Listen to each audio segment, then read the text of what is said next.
In tonight's look at Arizona Giving and Leading, we focus on a new facility in Phoenix that serves as health care for the homeless.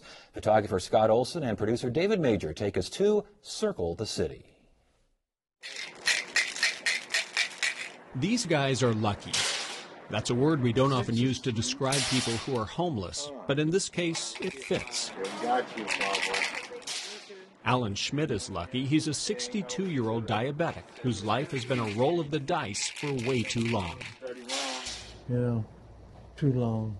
Months living in a park, sleeping on the ground, and not being able to get a place, or my medications. And so I'm diabetic, insulin dependent, so my blood sugar just kept climbing. He collapsed and nearly lapsed into a diabetic coma. Emergency responders saved his life by getting him to a hospital. This had become a routine for Alan during the last 2 years. He'd be treated, released, and sent back to the streets. And I was still sick, and they give me a bunch of prescriptions, but I have no income. I have no insurance, so they're worthless. Oh, what would that man have done? He'd have died. He would have died if he had gone back to the street. Instead, Alan was placed in the care of Sister Adele O'Sullivan, a medical doctor who has dedicated her life to healing the homeless.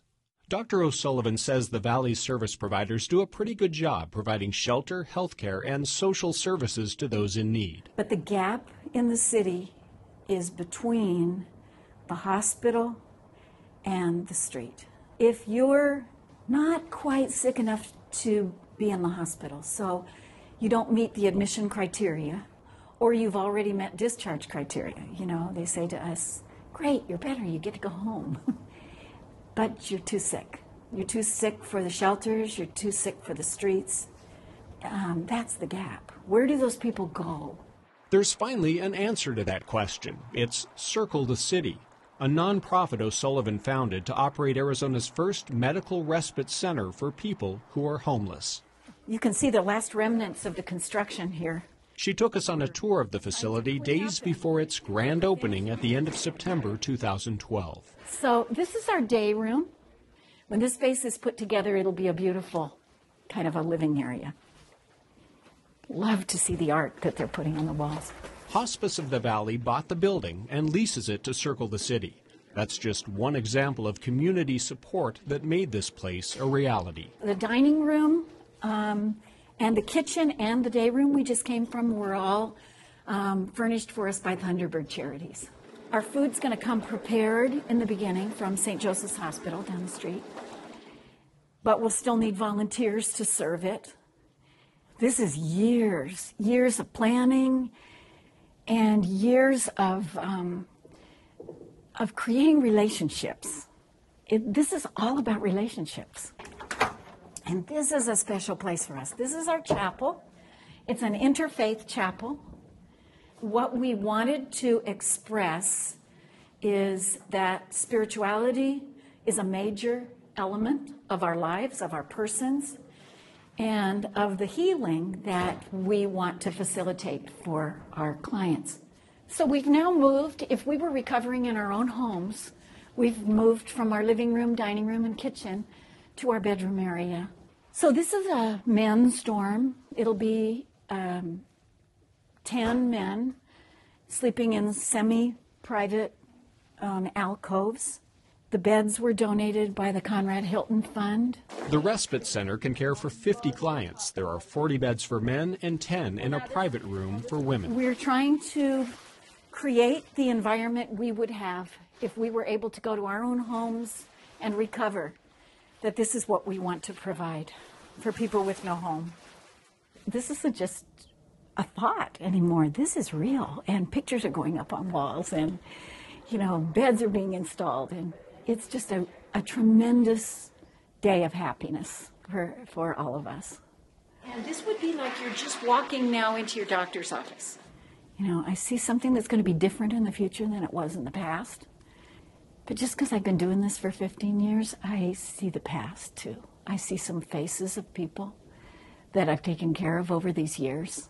And I think, oh, I wish that I could have put them in these beds, taken care of them here.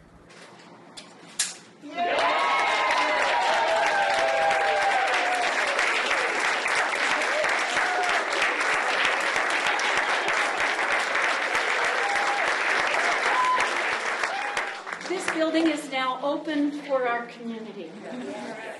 Circle the City is healing broken bodies and mending troubled minds, giving people like Alan the medical attention they need in a clean and comforting environment.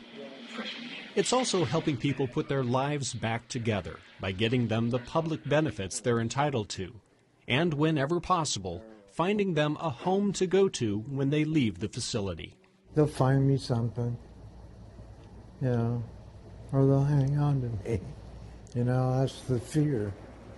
You know, if they can't find a place, then I'll be back on the streets. And I really don't want to be there. You know, frankly, I'd rather be dead than being on the streets again, you know. I know that what's going to happen in these walls is that suffering will be prevented. People's lives will be made different. People will be given the opportunity for success and for moving on into something better. I just am so grateful to be moving into this new phase of really healthcare for the homeless in our city. He got his full house already, don't you? It's a chance at a healthy new beginning for the lucky ones, like Alan. All right, almost close. 16 on your board. And joining me now to talk about Circle the City is Sister Adele O'Sullivan, the visionary behind the center, and Marisue Garganta, the Director of Health Integration for St. Joseph's Hospital and Medical Center. Good to have you both here. Thanks for joining us. Sister, how did you come up with this idea? These centers operate successfully in most major cities around the country. So it's not an innovative idea. It's that Arizona had no medical respite center until Circle the City opened. And what prompted you to make sure Arizona did have such a facility? What got you going? I think the years of working with people who deserve the dignity of a clean and safe environment in which to recover. Is the result what we just saw, what you experience every day, is that what you envisioned? Oh, yes, and even more. And even more? And even more. St. Joseph's involvement. Talk about this and talk about just the entire collaboration. And again, was this what you envisioned? Oh, more. It was bigger. Sister Adele and I have been working with the homeless for quite some time. And one of the key things that we forget and we neglect to recognize is that when people leave the hospital, where do they go? When you get a stomach ache, you get a bad flu, you go home, you go to your bed, you rest, you sleep, you get well. Homeless people don't have that opportunity. And so this vision of ours of how did we transition people from hospital to home has been something we've been working on for quite some time.